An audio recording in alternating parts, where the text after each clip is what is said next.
Primeira apresentação dos participantes da nossa roda, começando aqui à minha direita por Vanessa Canado, professora de Direito Tributário do INSPER. Obrigado, Vanessa, pela disposição de estar aqui conosco na roda. Um prazer. Remoto lá do Rio de Janeiro, Luiz Gustavo Bichara, advogado tributarista. Bichara, muito obrigado pela disposição de estar aqui na nossa roda conosco e boa noite para você. Obrigado a você, William.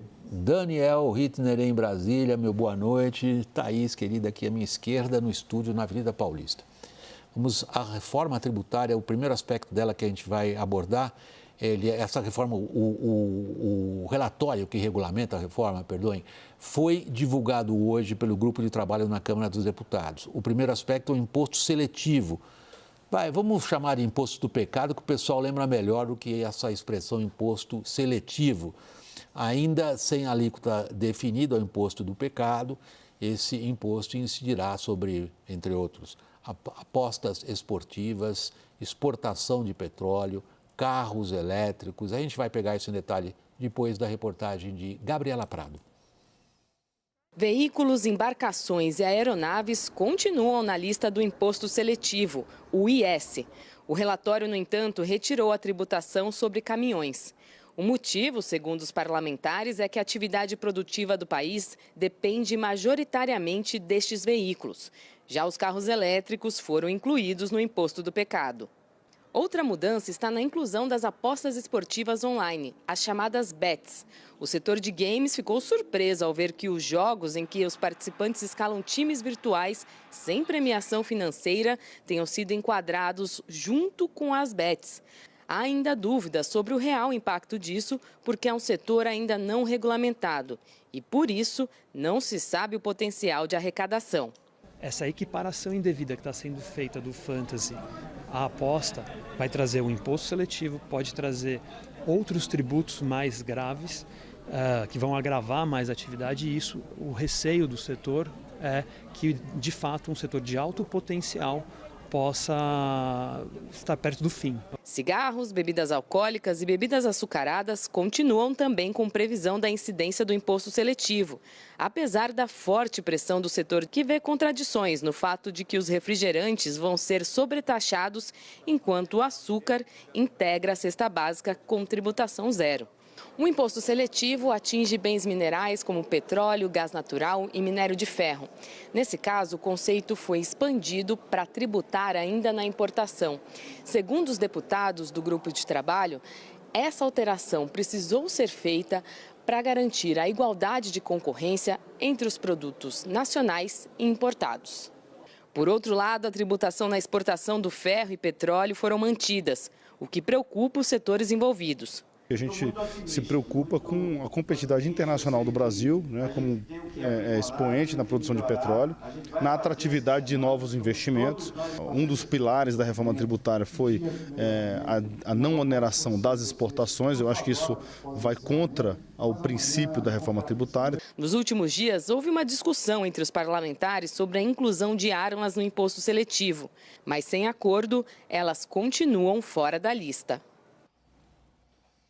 Vanessa, começando por você, qualquer um, no seu caso do Bichara, vocês por profissão se dedicam a entender esse emaranhado enorme da regulamentação da reforma tributária.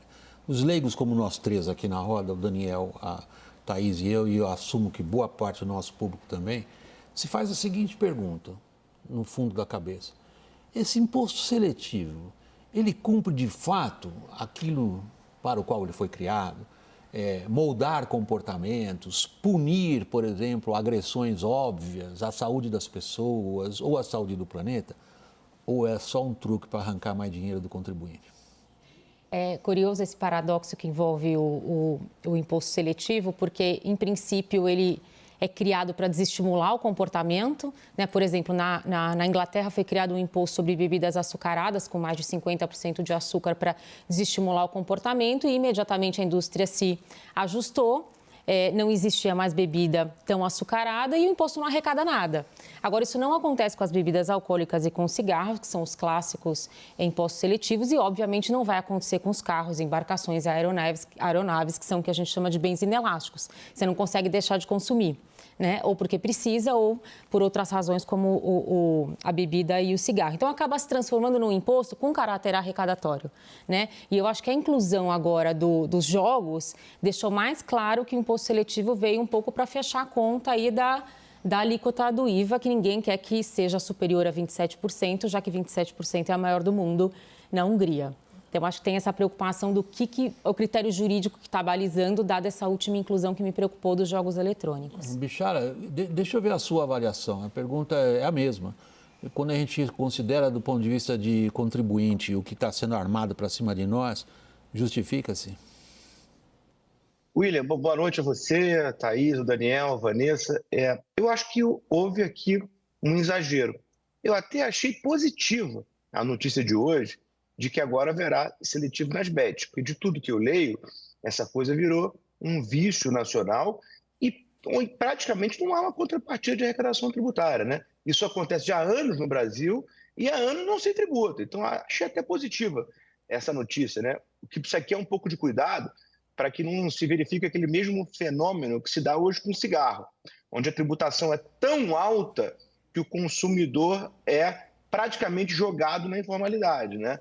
Com cigarro, o que acontece? A gente sabe que cigarro contrabandeado é o que mais se vende no Brasil. Isso pode acontecer com os bets. Agora, te respondendo objetivamente, William, eu acho que aqui, no seletivo, no dito imposto do pecado, no Brasil a gente acabou criando o pecado de jabuticaba, né? Porque, por exemplo, nós vamos tributar minério de ferro e petróleo. E não há exemplo na literatura do seletivo mundial onde se tribute essas coisas. Até porque esse é um tributo que pretende desincentivar condutas danosas à saúde ou ao meio ambiente. O que a exportação de minério de ferro ou petróleo tem a ver com isso, né? Então, e eu achei muito grave a inclusão desses dois itens no seletivo, até porque eles são, respectivamente, o segundo e terceiro principais itens na balança comercial brasileira. Então, aqui me pareceu uma coisa totalmente esquizofrênica. É isso. Eu queria falar exatamente isso que o Bichara colocou, Luiz, porque o petróleo e o minério de ferro são, a lista ali da pauta exportadora brasileira, são, né, o segundo e o terceiro principal. Então, o Brasil vai exportar imposto e, para resolver, o relator resolveu que vai taxar os importados, porque o Brasil também importa petróleo, também importa um pouco de minério, é muito pouco, mas importa. Então, como para dar uma cara de isenção ou de tratamento igualitário... Na palavra dele, para garantir a competitividade. Então, mas para garantir como, se não consegue tirar o imposto? É o que ele escreveu. Exato, esse é o meu questionamento. E aí, Vanessa, eu quero te ouvir sobre isso, porque o que a gente mais esperou dessa etapa da reforma foi a redução das distorções, foi a redução, inclusive do ponto de vista da classificação, o que deve ou não ser tributado a mais ou a menos. Qual a tua avaliação sobre o excesso de distorções que ainda apontam que existe nesses projetos? No caso do imposto seletivo, né? Do imposto seletivo. Só um adendo com relação a essa questão do imposto de exportação. Na verdade, isso foi criado pela própria emenda, né? E parece até um certo constrangimento da Câmara e do Executivo, porque quando questionados sobre isso, sobre essa falta de competitividade do produto brasileiro no exterior, dado que ninguém exporta impostos, eles dizem, nós só estamos regulamentando. Tanto o Executivo quanto a Câmara hoje, na coletiva, disseram isso. Isso foi incluído pelo Senado, né? E isso tem cara, na verdade, de royalties, né? Você quer, de algum modo, compensar a extração de recursos naturais ou arrecadar. Então, na verdade, embora ele venha sob o guarda-chuva do seletivo, ele não tem nada a ver com o imposto seletivo. Na verdade, ele foi um tributo criado pela própria Constituição, que pode ter alíquota de 1%, cobra se quiser, se não quiser não cobra, mas está se mostrando necessário e me parece aí muito mais também, de novo, para deixar a alíquota do IVA um pouco mais reduzida. Só esclarecer uma frase tua, está se mostrando mais necessário, você diz regulamentar o que está na Constituição, é isso? Exato, okay. Porque já não, que só para entendimento. Vou justificar, porque já que o Congresso sempre tem a tendência, não só o Congresso, mas também as pressões sobre o Executivo, em ampliar as exceções, né, como, por exemplo, a construção civil. ela conseguiu ser incluída num regime diferenciado e o setor imobiliário como um todo conseguiu 2 reduções de alíquota. Eles estavam com uma alíquota reduzida, a alíquota geral reduzida em 20%, eles conseguiram uma redução para 40% na venda de imóveis e 60% no aluguel para ficar mais próximo aí à carga tributária atual, ou pelo menos o que eles estimam na carga tributária atual. Só que isso, obviamente, diminui a arrecadação e o Congresso sempre preocupado em onde vai recompor isso para que a alíquota padrão não fique maior do que a média esperada pelo governo. Então, a ideia da distorção vem muito por essa questão. Eu dou um benefício de um lado, mas tenho que criar de outro. Os BETs, por exemplo, provavelmente têm a mesma origem. Queria ouvir teu comentário. Eu tenho, William, um pouco de, não vou dizer dúvida, mas uma crítica com relação a essa discussão ou essa tese assim, um pouco imediatista de que qualquer benefício vai gerar aumento de carga, por uma razão que eu acho que tem sido desconsiderada. Não existe uma alíquota. Existem 3 alíquotas, uma municipal, uma estadual e uma federal. Então, um aumento de alíquota ele vai se dar a partir do momento que um desses 3 entes federados quiser praticar uma alíquota maior. E um dado importante é que esse discurso de neutralidade, não aumento de carga, ele não passa de uma narrativa. Porque se um desses 3 entes quiser, haverá sim aumento de carga. O que a PEC garante é a neutralidade no momento da virada. Então, quando a gente migra do modelo antigo para o novo, há neutralidade. Mas ato contínuo, municípios, estados e União podem aumentar seu tributo se quiserem, entendeu? Então, não é uma relação de causa e efeito onde só haverá aumento se alguém for beneficiado agora. Eu tenho uma certa restrição a esse postulado. Deixa eu colocar o Daniel na conversa, coitado. Até agora ele estava lá em Brasília só ouvindo. Já aprendeu alguma coisa? Eu tô aqui me coçando com algumas dúvidas. Primeira, sobre o imposto seletivo, eu fico só imaginando se não há um exagero, não estou afirmando, mas aqui queria colocar para discussão, se não há um certo exagero na gritaria em torno do imposto seletivo, porque a gente está falando de uma taxação de 1% sobre petróleo e sobre minério, por exemplo. Eu não vi a mesma gritaria quando se dobrou os royalties sobre minério de ferro na nova CEFEM, que é a contribuição sobre exploração mineral, quando houve um novo marco regulatório em 2019.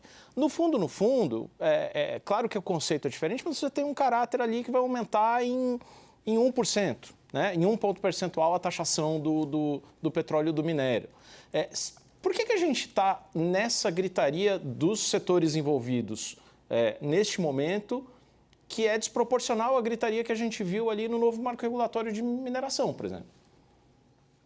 Quer começar a responder, Vanessa? É porque eu acho que é um certo contrassenso, né? O IVA veio para substituir todos esses impostos cumulativos que a gente tem e exatamente desonerar a exportação, porque hoje, com esse sistema tributário que a gente tem, obviamente a gente exporta tributo mesmo achando que não. Então, acho que tem essa ideia de contrassenso. Olha, a principal função do IVA é exatamente desonerar a produção e exportação e onerar a importação e o consumo interno. Então, a ideia de tributar a exportação, eu acho que ela choca por conta desse contrassenso. Mas, em termos de impacto, e aí não posso dizer, não trabalho com o setor, não conheço exatamente o setor, eu não posso te dizer o quanto 1% de aumento traz de perda de competitividade na balança comercial brasileira. Provavelmente o setor deve ter feito esse estudo, deve trazer alguma. Agora, se é relevante ou não, eu não sei. O setor está protestando violentamente. Mas eu acho que é por mais uma questão conceitual, porque eu realmente não tenho o número do quanto isso impactaria do ponto de vista de competitividade desses produtos na exportação. Bichara, o resumo da pergunta é o seguinte: a gritaria se justifica?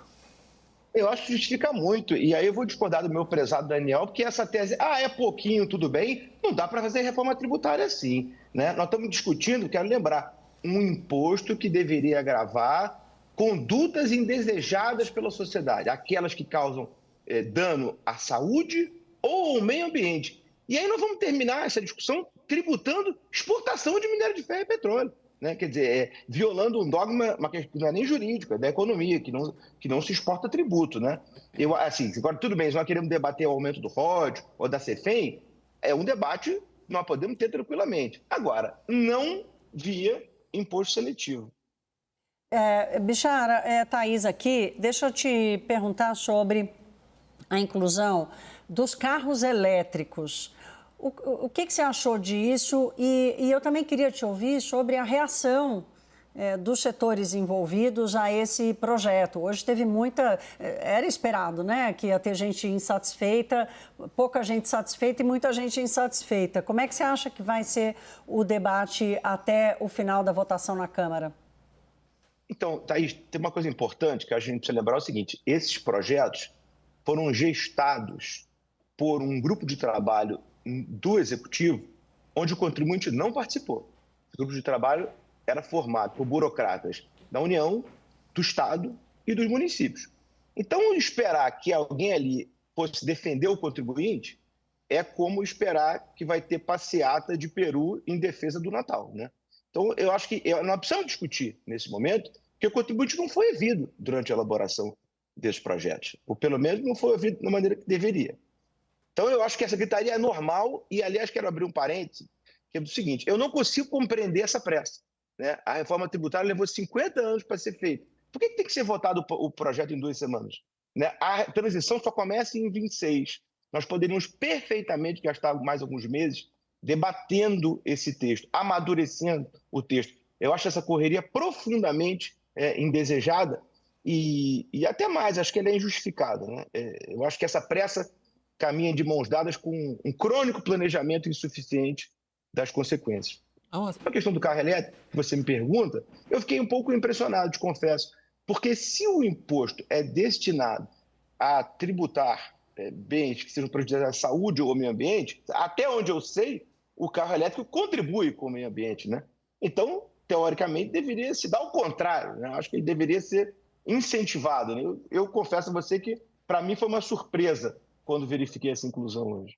Vanessa, o Bichara aponta duas contradições básicas. Uma é, se eu vou taxar aquilo que prejudica o meio ambiente, por que eu estou taxando aquilo que é tido como algo favorável, por exemplo, ao combate às mudanças climáticas? 2, esperar que um projeto apresentado, tendo sido elaborado pelo Executivo, imaginar que o contribuinte saia perdendo.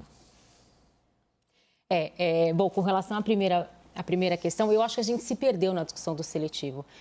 O próprio projeto enviado pelo Executivo, a expectativa não era que tivessem veículos, embarcações, aeronaves.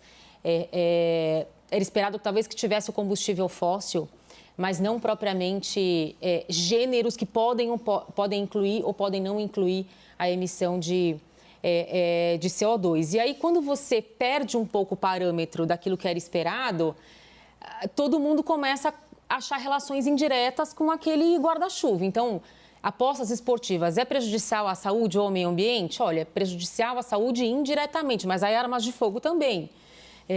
Então, você começa a criar uma relação tão indireta entre o critério da Constituição, que é prejudicial à saúde ou ao meio ambiente, que tudo vai começar a entrar. Que é o que aconteceu. E o veículo elétrico, a justificativa foi o descarte da bateria, que ainda ninguém sabe como vai acontecer, e o prazo de vida útil de um carro elétrico, em princípio, pode ser muito menor do que o carro híbrido ou até a etanol, que não polui como a gasolina. Então, eu acho realmente que o seletivo sobre o combustível fóssil danoso ao meio ambiente precisa ser totalmente repensado. Eu acho que a gente misturou muitos conceitos ali. Tem uma tributação sobre o carro elétrico no mundo? Tem. Mas por quê? Porque como a arrecadação do imposto sobre o combustível fóssil está diminuindo, e nos Estados Unidos eles precisam manter as estradas com esse imposto, eles tributam o carro elétrico. Todo ano você paga uma taxa lá para o Estado. Não por ser elétrico, mas porque usa a estrada. Exatamente, porque você usa a estrada e alguém precisa contribuir. Se você está melhorando o meio ambiente de um lado, eu preciso de dinheiro do outro. Mas isso obviamente não foi considerado aqui. Então eu acho que a gente se perdeu. Eu acho que a gente precisa reorganizar esse debate sobre o seletivo aqui no Brasil. O Daniel está me pedindo a palavra. William, a gente já relatou diversas vezes que teve uma ofensiva muito grande de Daniel, lobbies. começa de novo, porque o seu áudio chegou um pouco entrecortado aqui em São Paulo, não pudemos entendê-lo, por favor. Vocês escutam bem agora, né? Sim, por favor, desculpe.